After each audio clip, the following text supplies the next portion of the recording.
Yo, this is Top Flight, and we are back on our Elvis journey right now. An American trilogy. An American trilogy. I guess it's three songs. I didn't look up which the songs are, but I'm guessing it's three songs right now. That's what Okay. they said. I didn't look up like each song, but From I should. Hawaii. Yeah, I should check out the which three songs they are. We about to find out right now. Did Well, we it see says him? it's Didn't we see him rocking Hawaii or no? yeah. It says Dixie, All My Trials, the Battle Hymn of the Republic. Hmm. Okay. Hmm, that is interesting. Let's see where this goes. I'm with it. I'm with it. Let's get it.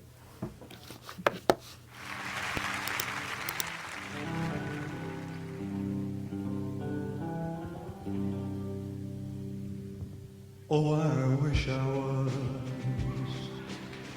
in the land of cotton. Old times they are not forgotten. Look away, look away, look away, Dixieland. Sing it, fellas. Oh, I wish I was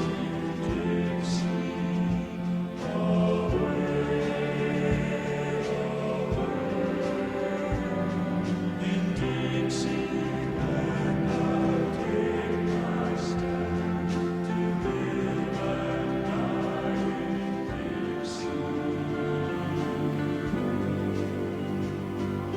Dixieland, I was born early Lord one frosty morn. Look away, look away, look away, Dixieland. Glory, glory,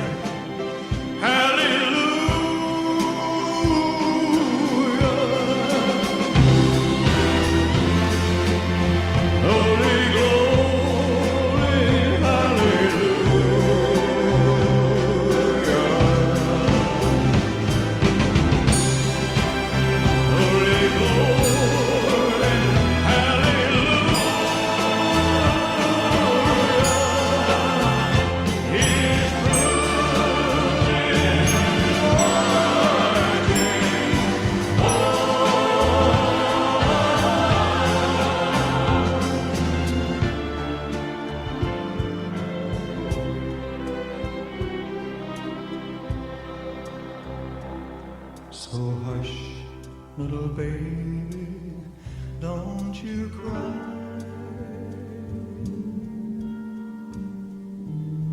You know your daddy's bound to die. But all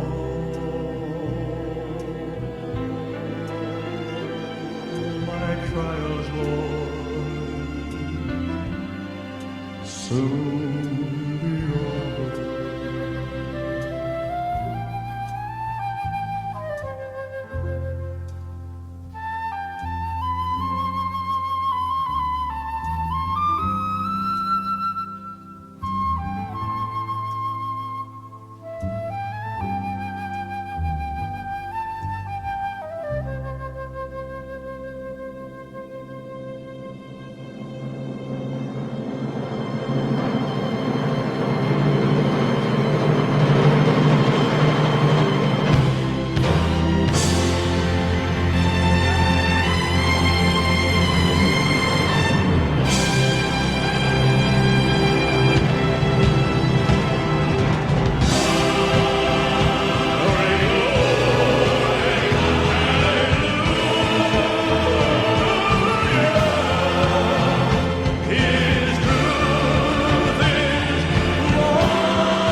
I didn't notice how big that crowd is like that.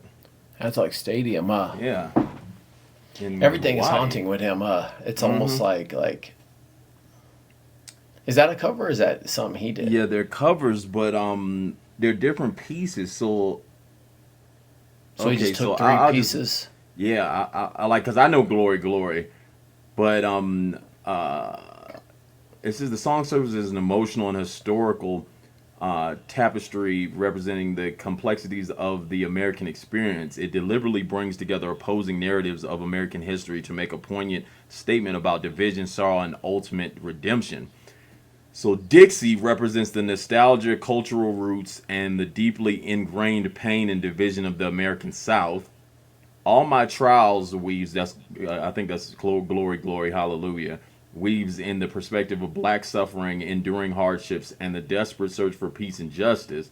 The battle hymn of the Republic builds to an emotional crescendo representing the struggle for freedom, the triumphs of the Union, and the ultimate hope for national unity. Different than the narrative we've always heard, you know? Yeah, yeah, and to add those in to each other. And then, it's like you just see the sweat dripping off his face as he's like, hush, hush, little baby, don't you cry. Daddy's going to die. And it's almost like you think of his daughter and you're just like, this is kind of. But I think that but it originally it ties to the military, I think. Yeah, with absolutely. The war. You know what I'm saying? But yeah, him and his ties to like music that ties to death, especially it seems like everything he did after the 70s all had tied that way. That's so all we're hearing, you know what I mean? Yeah, like everything we've watched so far, a lot of it has tied that way. Everything after the 70s, he has like tons of songs where he covers that are songs that deal with like death and him not being around, which that is eerie. But then even the cultural aspect of like singing all 3 songs together is very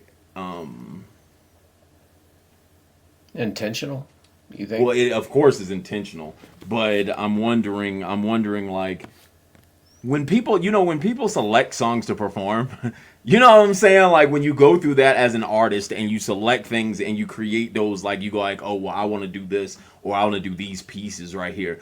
You always wonder like what's in the artist's mind when they decide to, push that out like and do it, because it is something there, and you just don't know what the main reason, and you want to know, like I remember when I'd watch like Michael Jackson and it'd be like different things that he would do, like even when he did that They Don't Really Care About Us, you know what I'm saying, and you see him do it live or anything like that and you're just like, that's dope, like, but like how do you choose that, like how do you come to that point in your mind, what's going on in your world that makes you say, hey, I really need to do this or speak about this or whatever, And I also wonder now, like, I think there was a point in time in music where it wasn't as controlled. They didn't understand it. Mm-hmm. And then after the world saw the impacts that some songs had, labels try to put a harness down a little more. Definitely. I don't think it was as controlled now, but I think it started to, at the end of his career, get more controlled.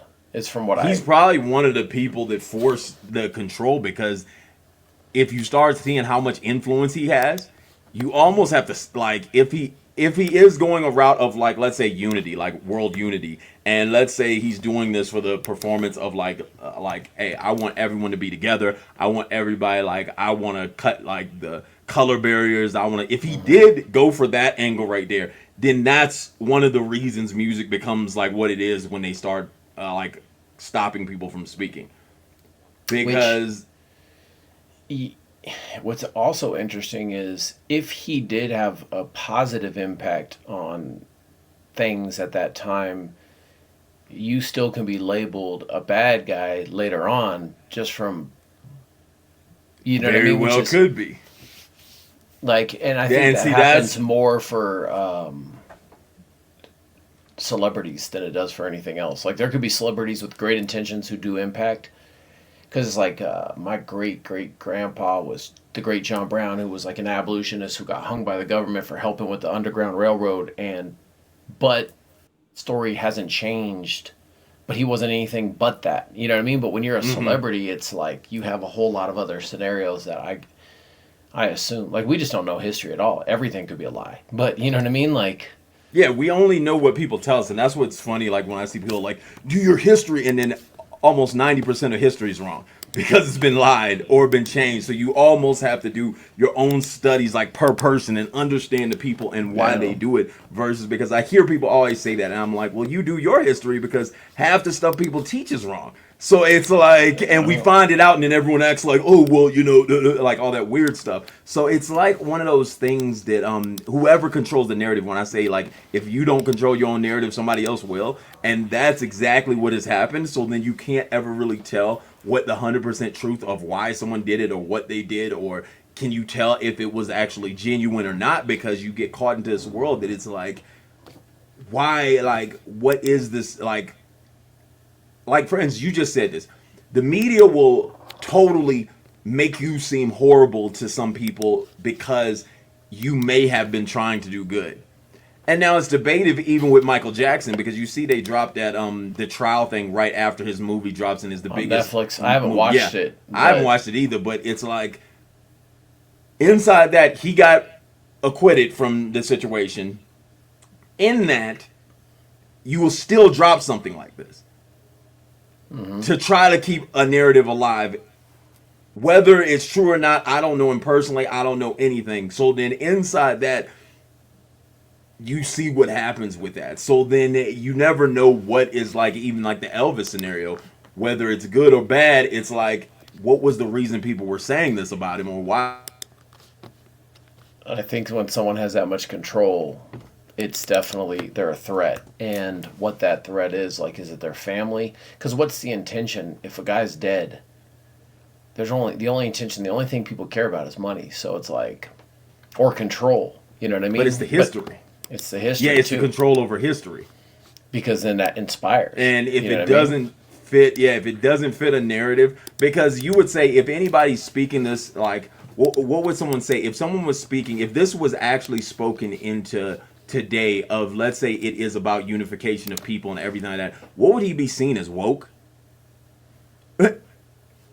You see what I'm saying? Like, if you tied that till today, and if the truth of this was that it was like, I want everyone together and everybody to be united, and I don't want anyone, and I want this equality for everyone.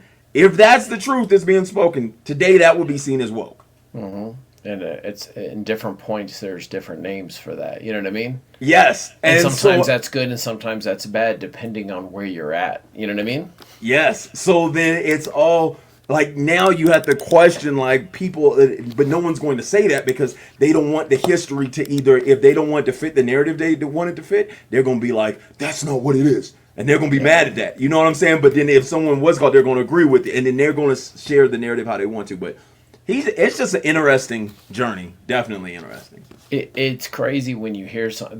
It's the point is, whenever you hear from about anyone, you should go back and see what they were like, because it's hard for people to lie for too long. You know what I mean? Like, people always tell you who they are. Like, they could tell you one thing, but just go look at their actions and look at what they've done. Yeah. And that's the only thing you can, like, try to find a base of. But then it's just that back then you have less cameras and less things to really make a full coherent judgment. So you just try to listen to pieces and try to understand. But that's why we're on this journey. Let's go.